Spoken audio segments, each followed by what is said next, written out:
Hi, my name is Tracy Schneider. I'm your instructor. Welcome to English 1. So probably the main question you all are asking yourselves is, why am I here? One answer is, of course, your counselor told you had to take the class.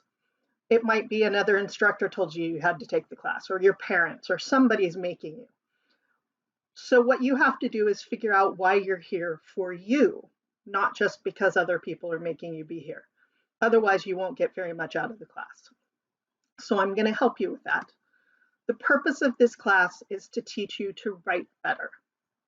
Okay, that's pretty simple. It's to teach you to write better. This goes hand in hand with teaching you to read better. So then the next question is, why do you need to know how to read and write well? Well, what do you think you want to do when you're done with school? What are your future goals? Think about that for a minute.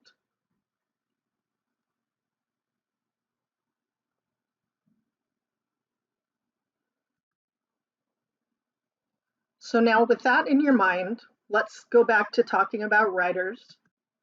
What are writers trying to do? They're trying to communicate. That seems pretty simple, but that's what it comes down to. Writers are trying to communicate ideas and thoughts to an audience of some kind. What are readers trying to do? The goal of readers is to determine what the writer is trying to communicate and why the writer is trying to communicate it. So why should we care what a writer is trying to communicate? Well, to gain information about the world around us and to think critically about that information.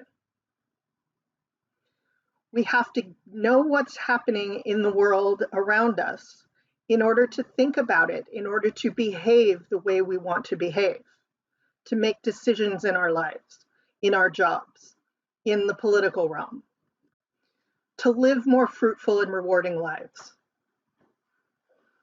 So we have to think about that when we're reading. To perform better at our jobs.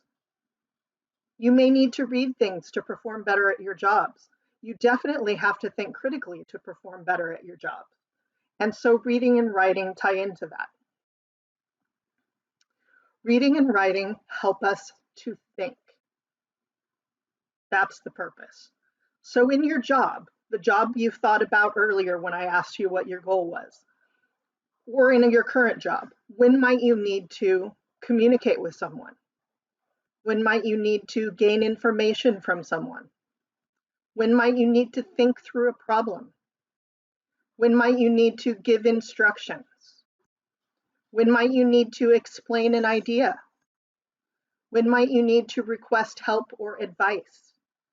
All of these things are things that come up in your job. And all of these things include needing to think and read and write in some form. Reading and writing help us think. No employee, no employer, client, or customer will fully respect someone who does not think clearly and communicate that thinking well. That's the goal. So key questions that we'll answer in this class are: what makes writing effective? And what meaning or understanding can we gain from reading? Those are always the overarching goals. And as we go through the class, we will look at details and specifics as well as content readings that will help us to understand those things. Hope you enjoy the class.